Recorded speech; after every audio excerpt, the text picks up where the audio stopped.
Bab 41, Bantuan Anqian. Baik, jawab pria itu. Namun, dia sekarang lebih penasaran dari sebelumnya.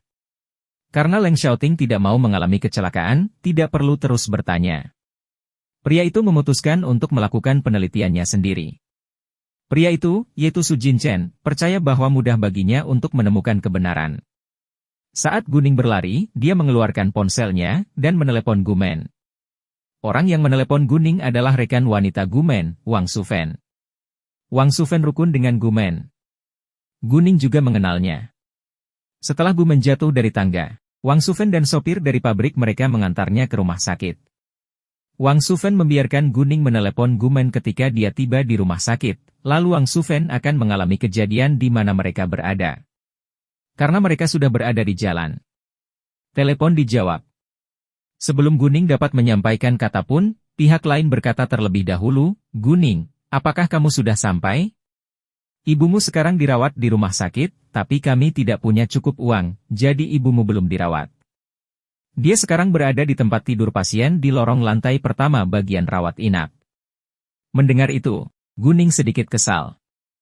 Dia marah bukan karena rumah sakit tidak mau menerima pasien tanpa uang. Dia mengerti bahwa rumah sakit bukanlah badan amal. Namun, dia merasa bersalah karena Gumen tidak menerima perawatan tepat waktu. Guning membahas ibunya tanpa penundaan. Pada saat yang sama, Guning menelepon Anqian untuk memastikan ibunya akan dirawat dengan baik dan segera. "Hai, siapa ini?" Anqian tidak memiliki nomor telepon Guning.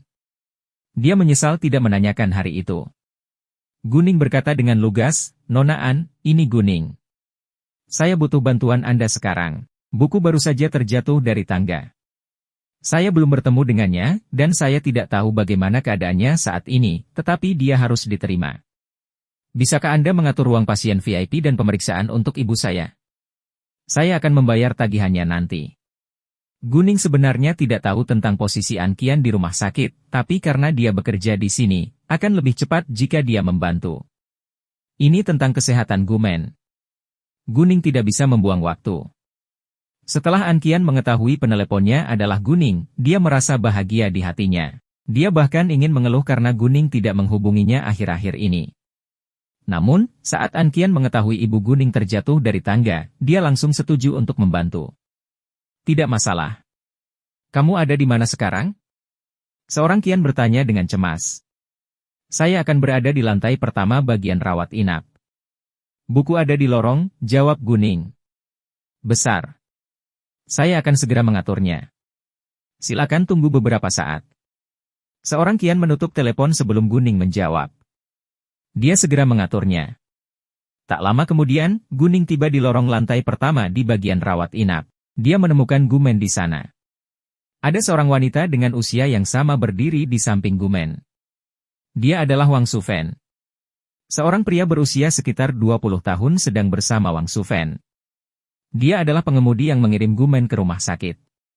"Senang bertemu denganmu," Guning menyapa Wang Sufen. Lalu dia segera memeriksa Gumen. Gumen masih pingsan sekarang. Guning tidak ragu menggunakan mata gioknya untuk melihat menembus kepala Gumen. Hanya ada luka bengkak berwarna merah di bagian belakang kepalanya. Guning sedikit lega, tapi sekarang kekuatan mata gioknya terbatas. Butuh banyak tenaga untuk melihat menembus kepala Gumen. Wajahnya juga menjadi pucat setelahnya. Jadi Guning tidak memiliki kekuatan yang cukup untuk membantu pemulihan Gumen.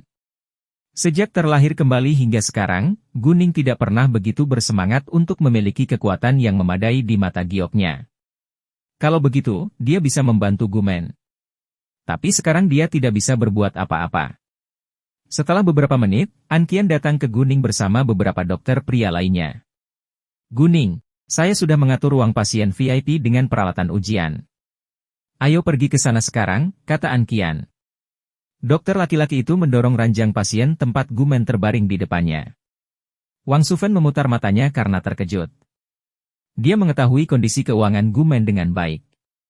Gumen hampir tidak mampu membayar biaya rawat inap, tapi sekarang dia akan tinggal di ruang pasien VIP? Meskipun Wang Sufen penasaran, tidak pantas untuk bertanya. "Terima kasih banyak telah mengantar ibuku ke rumah sakit. Saya mengerti bahwa Anda masih perlu bekerja. Kami akan berterima kasih lagi saat ibuku bangun, kata Guning kepada Wang Sufen dan sopirnya.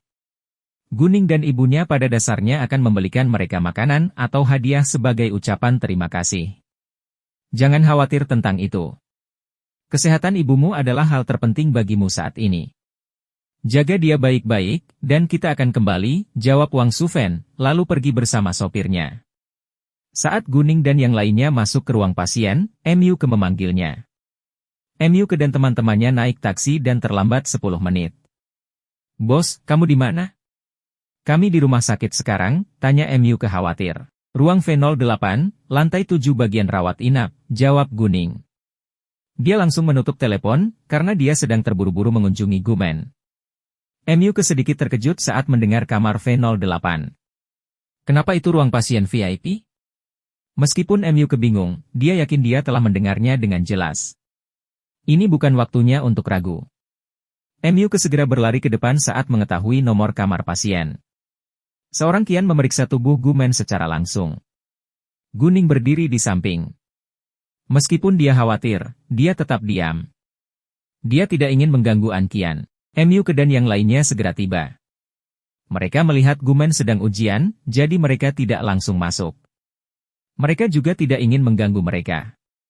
MUK, apa yang terjadi di sini? Kenapa Ibu Guning ada di ruang pasien VIP? Yu Mixi tidak mengetahui Ibu Guning tinggal di ruang pasien VIP sampai dia tiba. Dia sangat terkejut karena dia tahu betul tentang kondisi keuangan keluarga Guning. Saya juga tidak tahu. MUK juga bingung. Mengapa Ibu Bos tidak boleh menginap di ruang pasien VIP? Hauran dan saudara-saudaranya tidak mengetahui latar belakang Guning. Mereka semua merasa bingung dengan pembicaraan antara MUK dan Yu Mixi.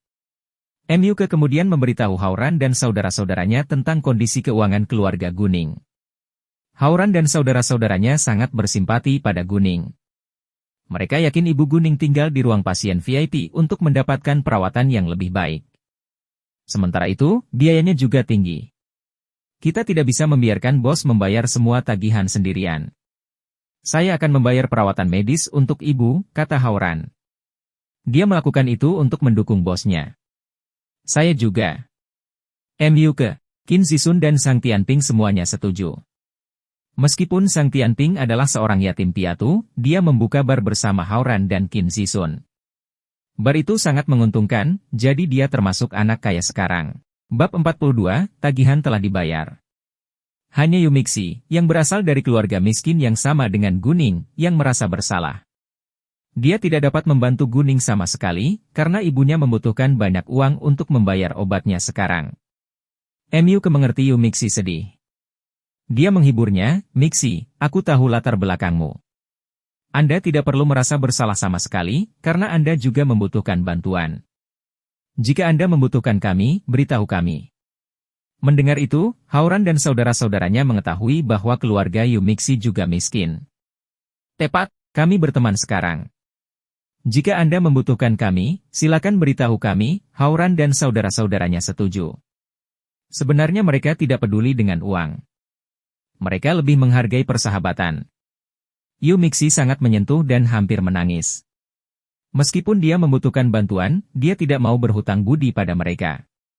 Sekitar setengah jam kemudian, hasilnya keluar. Guning, kamu tidak perlu khawatir. Ibumu baik-baik saja. Dia baru saja memukul bagian belakang kepalanya. Hanya ada luka bengkak. Lagi pula ibumu terjatuh dari tangga hanya karena kurang gizi. Dia lemah, dan butuh istirahat yang cukup. Seorang kian merasa lega karena Gumen baik-baik saja. Senang mendengarnya. Kapan ibuku bisa bangun? Guning juga merasa lega, tapi dia merasa sakit hati karena ibunya kekurangan nutrisi. Dia tidak ingin menunggu lebih lama lagi. Begitu Gumen bangun, dia akan memberitahu Gumen sesuatu tentang dirinya. Mulai sekarang, dia ingin Gumen menjalani kehidupan yang baik. Dia membutuhkan infus larutan nutrisi sekarang, dan mungkin akan bangun dalam 1 atau 2 jam, kata An Qian. Dia kemudian meminta perawat untuk mengambil larutan nutrisi dari apotek. Guning melihat MUK dan yang lainnya sebelumnya, tapi dia terlalu meremehkan Gumen, jadi dia tidak keluar untuk membicarakan mereka. Sekarang Gumen baik-baik saja, Guning merasa lega dan pergi menemui mereka. Bos, bagaimana kabar ibumu? MU dan yang lainnya bertanya kapan Guning keluar. Tidak ada yang serius. Kepalanya terbentur, dan kekurangan nutrisi. Guning berkata dengan santai, tapi hatinya merasa sedih. Semua orang merasa sangat lega, tapi juga bersimpati pada Gumen yang kekurangan gizi. Sekarang sudah larut. Kalian semua harus kembali ke sekolah. Kami ada kelas di sore hari, kata Guning. Bukan masalah besar. Kami tidak peduli dengan kelasnya. Kami akan tinggal di sini bersamamu, kata Hauran. Mereka tidak bisa meninggalkan Guning sendirian saat ini. Tepat sekali, kami tidak keberatan dengan kelasnya, Qin Zisun dan Zhang Tianping setuju. Mereka terbiasa membolos. Bos, saya bisa minta izin siang ini. MU juga ingin tinggal. Meskipun dia jarang meminta cuti sebagai murid yang baik, karena hari ini berbeda, dia tidak bisa meninggalkan Guning. Guning, aku juga bisa meminta izin. Tidak ada seorang pun yang pergi. Yu Mixi tentu saja tidak mau. Terlebih lagi, dia masih mengkhawatirkan Guning sekarang. Bos, tolong jangan mengusir kami. Kami harus menemanimu siang ini. Hauran berkata dengan tekad kalau Guning menolak. Guning merasa tersentuh. Kecuali Yu Mixi, dia baru saja bertemu yang lain dalam waktu singkat, tapi mereka semua peduli padanya. Besar. Guning tahu mereka tidak akan pergi, jadi dia akhirnya setuju. Bos, kita akan membeli makanan dulu. Kamu bisa tinggal bersama ibumu, kata Hauran. Dia kemudian menarik Qin Zisun dan Zhang Tianping untuk pergi. Mereka sudah mencapai kesepakatan. MU dan Yu Mixi tahu dengan jelas Hauran dan saudara-saudaranya juga akan berurusan dengan hal lain selain makanan. Mereka akan membayar tagihan untuk Gumen. Namun, mereka diberitahu bahwa tagihan tersebut telah dibayar. Apa yang sudah terjadi? Siapa yang membayar tagihannya?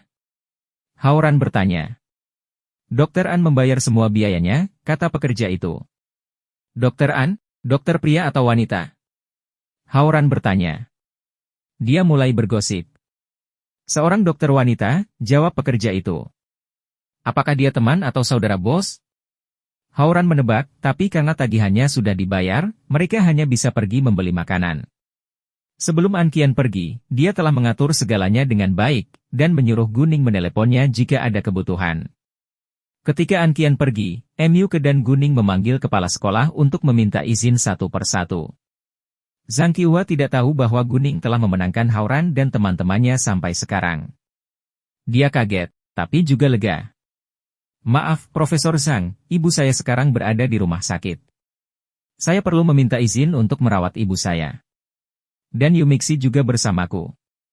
Tolong izinkan kami untuk tinggal, kata Guning. Oke. Kepala sekolah tidak bisa menolak karena ibu muridnya mengalami kecelakaan. Setengah jam kemudian, sebelum Hauran dan saudara-saudaranya kembali, Gumen bangun sambil memanggil nama Guning. Suaranya penuh kekhawatiran dan kecemasan. Bu, aku di sini. Guning segera berlari mendekat, menangkap tangan Gumen. Ning, apakah itu benar-benar kamu? Melihat Guning, Gumen sedikit terkejut. Dia bertanya dengan cemas, apa kabar? Apakah kamu terluka? Kata Gumen, dan ingin memeriksa luka Guning. Guning menekan tangan Gumen untuk menghentikannya. Jika Gumen bergerak, dia akan menarik jarumnya. Bu, aku baik-baik saja. Guning tidak tahu mengapa Gumen menanyakan hal itu padanya, tapi dia langsung menghibur ibunya. Benar-benar? Saya telah menerima foto dari Xiao Xiao. Aku melihatmu dipukul oleh seseorang. Saya sangat ketakutan. Gumen masih merasa ngeri. Tubuhnya gemetar ringan. Mengetahui hal itu, wajah Guning berubah. Apa? Gu Xiao Xiao telah mengirimkan foto pertarungannya dengan Hauran ke Gumen. Gumen terjatuh dari tangga karena itu? Sangat baik. Gu Xiao Xiao membuatnya kesal sekali lagi. MU dan Yu Mixi juga tidak senang. Gu Xiao Xiao sebenarnya bermaksud memberitahu Gumen bahwa Guning sedang berkelahi dengan teman sekolah lainnya, sehingga Gumen akan mengalahkan Guning. Dia tidak menyangka Gumen akan jatuh. Tapi kecelakaan itu sudah terjadi, dan Guning tidak akan pernah membiarkan Gu Xiao Xiao lolos begitu saja. Meskipun Guning sedang marah, dia tetap menjelaskan kepada Gumen dengan sabar, tapi, tidak ada yang mengalahkan saya. Aku hanya bersenang-senang dengan teman-temanku. Kamu tahu, Gu Xiaoxiao tidak pernah menyukaiku. Dia selalu menggangguku. Saya menolak meminta maaf, makanya dia sengaja mengambil foto itu. Dia hanya ingin kamu menyalahkanku, tapi aku baik-baik saja seperti biasanya. Bab 43, hanya untuk bersenang-senang. Kata Guning, lalu menyingsingkan lengan bajunya agar Gumen memeriksanya. Meski saat itu musim dingin, suhunya tidak rendah. Guning tidak memakai banyak pakaian. Dia dengan mudah menyingsingkan lengan bajunya, dan lengan yang indah tanpa luka terangkat ke udara. Ya, kami hanya bersenang-senang. Kami tidak berdiskusi. Ya. Emyuke dan Yumixi segera melangkah maju, membantu Guning menjelaskan kepada ibunya. Gumen kemudian mengetahui ada orang lain di ruangan itu. Mereka berdua mengenakan seragam sekolah yang sama. Gumen tahu mereka pasti teman sekolah Guning. Gumen memilih untuk mempercayai Guning. Setelah itu, dia sepenuhnya diyakinkan oleh Guning dan teman sekolahnya sehingga mereka tidak bertengkar. Itu hebat. Bagus sekali, kata Gumen. Kemudian, Gumen melihat sekeliling ruangan, dan dia terkejut. N0 Velbin menjadi tuan rumah rilis perdana bab ini. Dia langsung menyadari ini bukan ruang pasien biasa. Itu pasti sebuah kemewahan. Tapi, dia tidak mampu membeli kamar seperti itu. Ning, aku baik-baik saja sekarang. Ayo segera tinggalkan rumah sakit setelah infusnya habis, kata Gumen. Guning mengenal Gumen dengan baik. Dia menghibur ibunya, Bu, kepala ibu terluka, dan ibu sangat kekurangan gizi. Anda perlu istirahat yang baik. Jangan khawatir tentang uang. Aku akan menjelaskannya padamu nanti. Karena Emyuke dan Yumixi ada di sini, Guning tidak bisa memberitahu ibunya sekarang. Tapi, Gumen tidak mau mendengarkan Guning. Bagaimana mungkin dia tidak meminta uang? Dia tahu lebih baik dari siapapun tentang kondisi keuangan mereka. Anda harus mendengarkan saya. Dan Anda tidak boleh meninggalkan rumah tanpa izin sakit dari dokter. Anda tidak tahu betapa khawatirnya saya ketika Anda tidak sadarkan diri. Jika sesuatu yang buruk terjadi padamu, apa yang harus aku lakukan? Guning menggunakan kartu asnya di dalam lubang, bahkan Emyuke dan Yumixi pun tertarik. Gumen tiba-tiba tidak tahu harus berkata apa. Dia berkompromi, baiklah, saya akan mendengarkanmu. Namun, Gumen masih merasa gelisah dengan uang itu. Guning tahu dengan jelas apa yang bertanya pada ibunya, tapi dia harus menunggu sampai teman-temannya pergi. Setelah beberapa saat, Hauran dan saudara-saudaranya kembali dengan membawa banyak paket produk perawatan kesehatan yang mahal. Produk-produk perawatan kesehatan tersebut setidaknya bernilai ribuan. Gumen dan Guning terkejut, mengapa kamu membeli begitu banyak ini? Bos, tidak ada yang lebih penting dari kesehatan ibumu. Mohon terima semuanya, kata Hauran. Guning merasa terharu. Dia memahami kebaikan mereka. Mereka adalah anak-anak kaya yang tidak pernah kekurangan uang. Jadi Guning akhirnya menerima, bagus, ayo makan dulu. Ninging, namun hal itu tidak dapat diterima oleh Gumen, karena produk tersebut terlalu mahal. Guning menghibur, Bu, tidak apa-apa. Mereka adalah teman baikku. Mereka melakukan ini karena kebaikan. Kami tidak bisa menolaknya. Tepat sekali, terimalah hadiah kami. Kami semua berharap kamu bisa segera pulih, Hauran dan saudara-saudaranya segera menambahkan. Mereka takut Gumen akan mengatakan tidak. Sekarang, bahkan Gumen tidak ingin menyakiti mereka. Meskipun Hauran dan yang lainnya tidak tahu kapan Gumen akan bangun, mereka masih menyiapkan makanan bergizi untuknya. Setelah makan, An Qian datang membawa banyak produk perawatan kesehatan. Dokter An, senang bertemu dengan Anda. Melihat An Qian datang dengan membawa banyak produk perawatan kesehatan, Gumen merasa sangat bersyukur. Ibu Guning, mohon istirahat yang baik. Jika Anda memiliki kebutuhan, beritahu saya. Guning dan aku berteman. Kesehatanmu adalah yang paling penting, kata An Qian ramah. Dokter An, saya bahkan tidak tahu bagaimana harus berterima kasih. Gumen merasa lebih bersyukur sekarang. Bukan apa-apa, kata An Qian. Seorang Qian masih bertugas, jadi dia pergi setelah beberapa saat. Sore harinya, semua orang tinggal di kamar untuk menemani Gumen. Mereka sesekali menceritakan lelucon. Gumen sering berseri-seri. Guning tidak memberitahu orang lain bahwa Gumen ada di rumah sakit, termasuk Guking.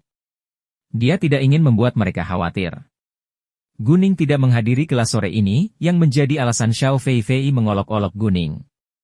Saya pikir Guning mungkin sedang bermain-main dengan Hauran dan saudara-saudaranya. Dia bahkan tidak datang ke sekolah sore ini. Saya setuju. Hauran dan saudara-saudaranya bukanlah anak baik, tambah Yang Yulu. Wukinya segera melanjutkan, itu akan menjelaskan apa yang terjadi sore ini. Meskipun Guning tidak lemah, saya tetap yakin Hauran sengaja kalah karena dia menyukai Guning. Coba katakan ini pada wajah Guning, Hauran dan saudara-saudaranya. Jangan pernah menjelek-jelekan mereka di belakang mereka, pecundang, balas seorang pengagum Guning. Tepat sekali, dia tidak datang pasti karena dia sedang ada urusan. Kepala sekolah tidak mengatakan apa-apa tentang hal itu. Kenapa kamu harus mengkritiknya?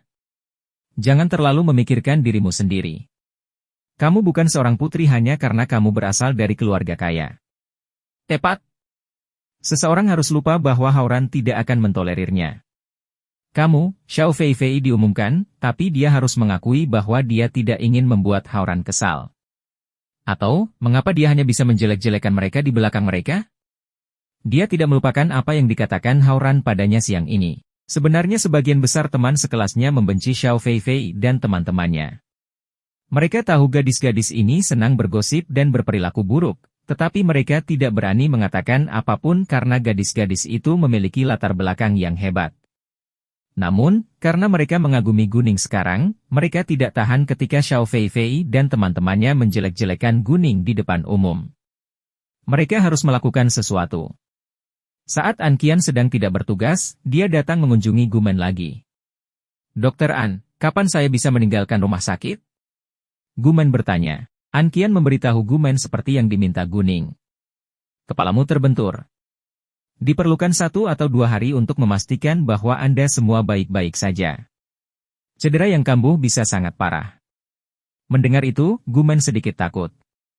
Jika kondisinya memburuk, maka biayanya bisa lebih besar. Jadi, Gumen menutup mulutnya.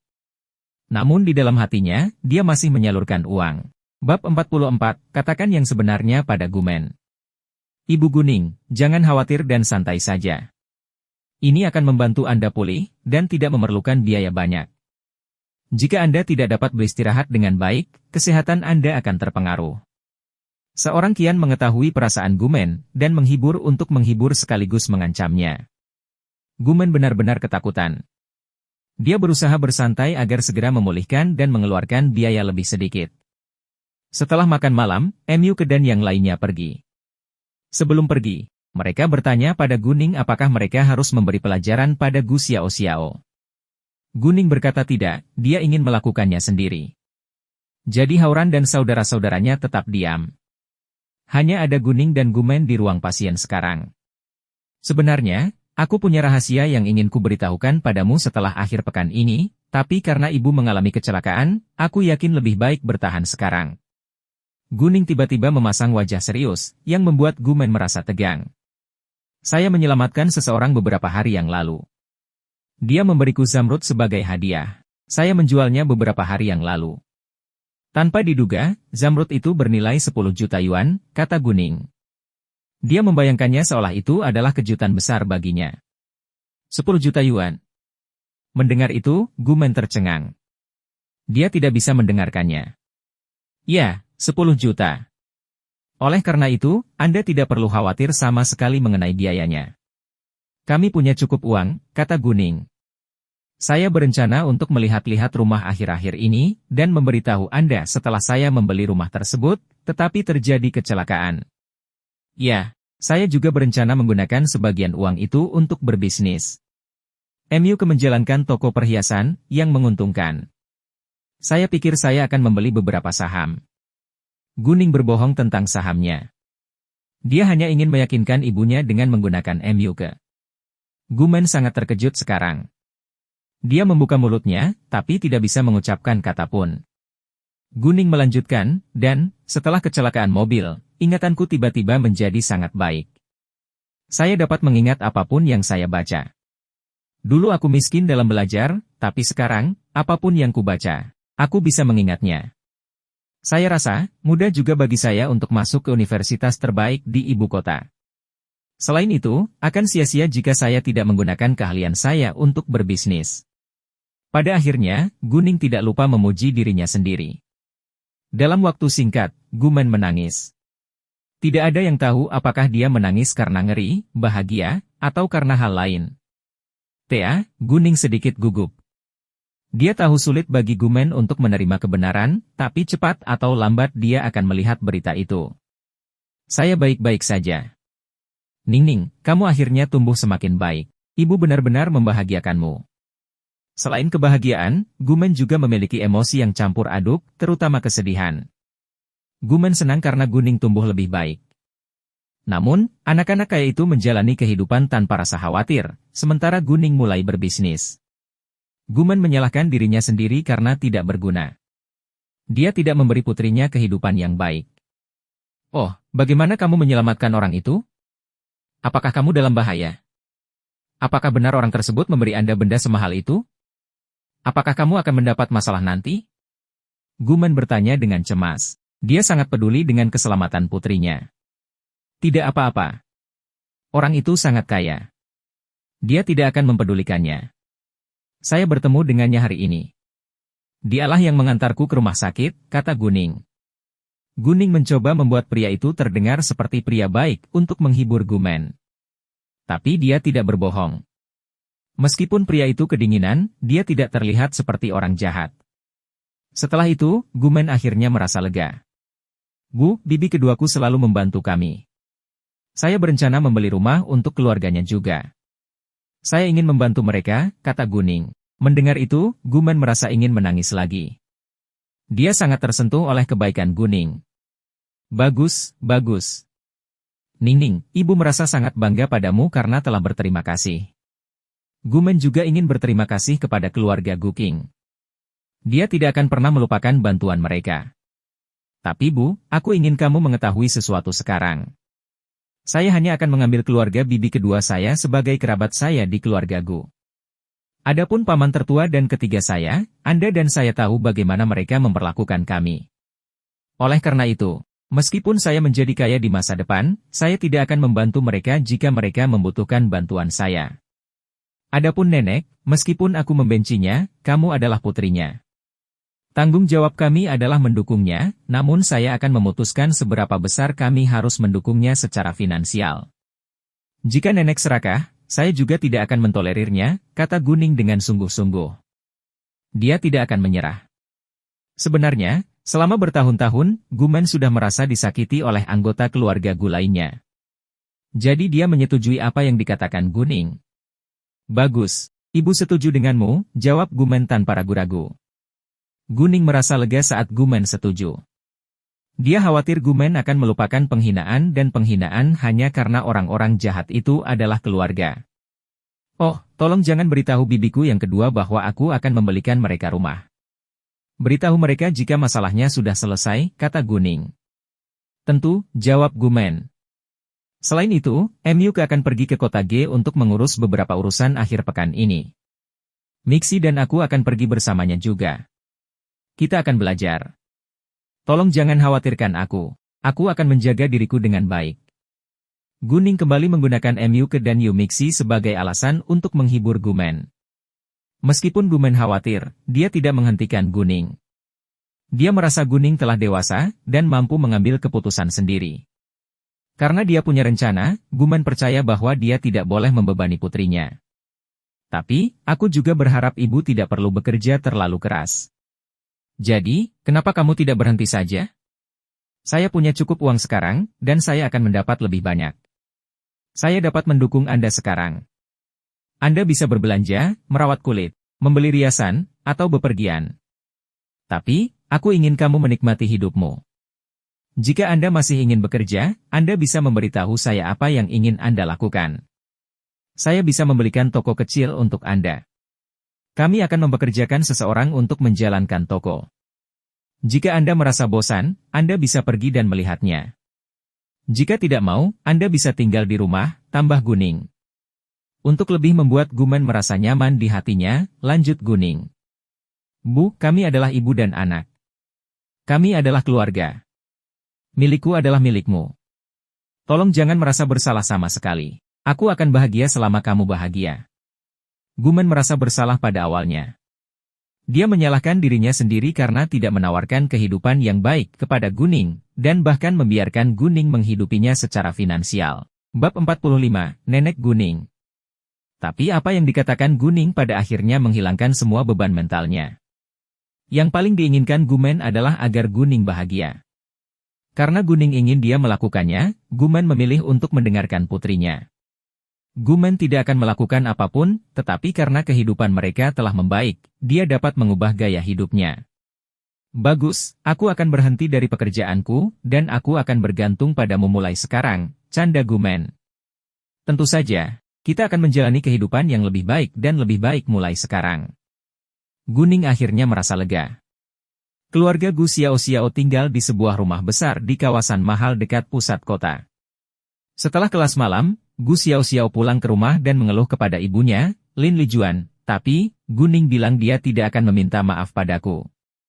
Lin Lijuan berusia sekitar 45 tahun, tetapi dia merawat kulitnya dengan baik dan terlihat jauh lebih muda. Lin Lijuan memiliki seorang putra dan putri.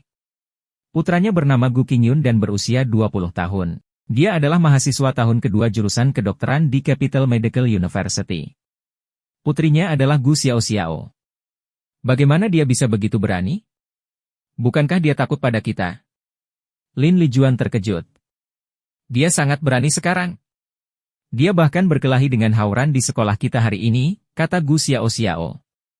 Namun, dia tidak menyebutkan bahwa Guning adalah bos Hauran sekarang. Dia tidak ingin orang lain di keluarga Gu menganggap Guning lebih baik sekarang. Apa?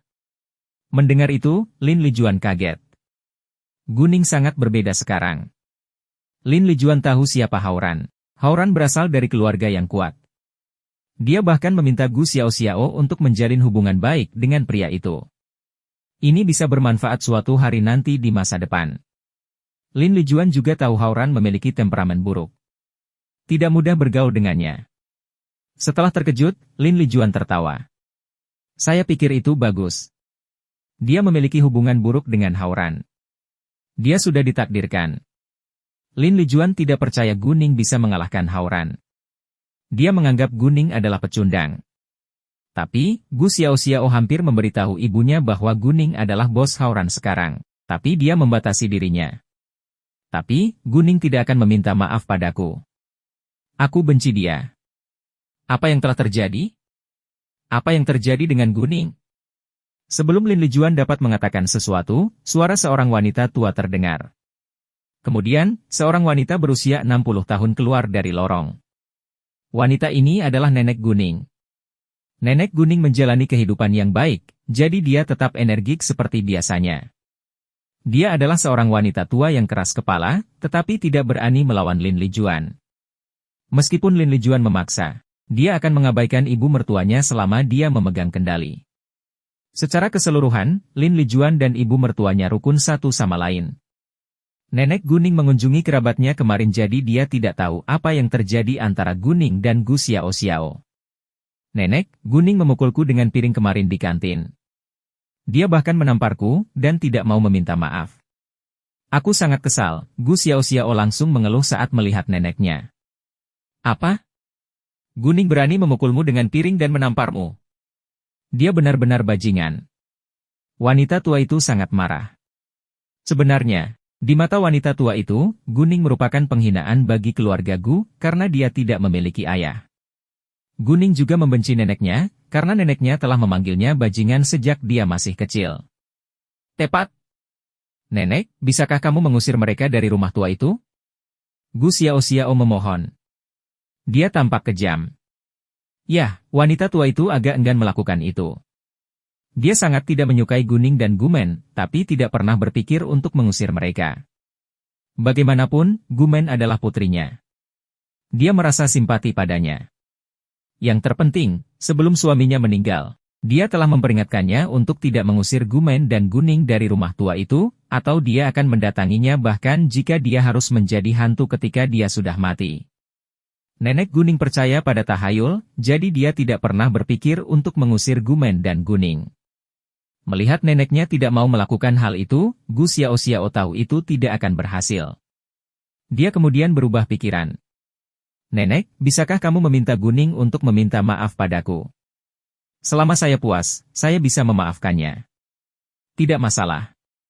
Saya akan menelepon Guning sekarang, dan memintanya untuk meminta maaf kepada Anda. Kali ini, wanita tua itu tidak menolak, tetapi langsung mengeluarkan ponselnya. Tapi wanita tua itu tidak memiliki nomor telepon Guning karena dia sangat membenci Guning, jadi dia hanya bisa menelepon Gumen. Saat itu sekitar jam 10 malam, dan belum terlalu larut. Guning dan Gumen belum tidur. Mereka sedang menonton TV. Saat itu, telepon Gumen berdering. Itu adalah ibunya. Sebelum dia dapat mengucapkan sepatah kata pun, ibunya berteriak dengan marah, "Gumen, kamu memiliki anak perempuan yang luar biasa. Beraninya dia memukul Xiao Xiao dengan piring, dan bahkan menamparnya. Bajingan tetaplah bajingan. Dia tidak punya sopan santun sama sekali. Minta Guning untuk meminta maaf kepada Xiao Xiao sampai Xiao Xiao puas." Itu adalah perintah yang tidak bisa ditolak. Ibu Gumen hampir berteriak, jadi Guning bisa mendengarnya dengan jelas. Guning sebenarnya tidak peduli bagaimana neneknya memikirkannya, tapi dia tidak tahan neneknya memanggilnya bajingan. Gumen tahu itu bukan salah Guning. Dia merasa sedih. Dan mendengar ibunya menyebut putrinya bajingan, Gumen terluka. Meskipun Gumen lemah, dia peduli pada putrinya. Dia tidak akan membiarkan putrinya disebut bajingan. Kali ini, Gumen benar-benar kesal. Dia hampir menangis, "Bu, Ningning bukan bajingan. Dia putriku. Meskipun kamu tidak menyukainya, kamu tidak boleh mengumpatnya dengan cara seperti itu. Anda tidak bisa begitu saja mempercayai kata-kata Xiao Xiao. Ningning tidak menyakitinya sama sekali. Lagi pula, itu bukan salah Ningning. Xiao Xiao lah yang pertama kali mempermalukan Ningning. Mengapa Ningning harus meminta maaf?" Wanita tua itu terkejut dengan ledakan emosi Gumen. Dia tidak mendapatkan kembali pikirannya sampai saat berlalu. Lalu dia lebih jengkel daripada terkejut. "Guning bajingan. Aku tidak akan mengakui dia adalah cucuku. Dia harus meminta maaf kepada Xiao Xiao, atau kalian berdua harus meninggalkan rumah lama."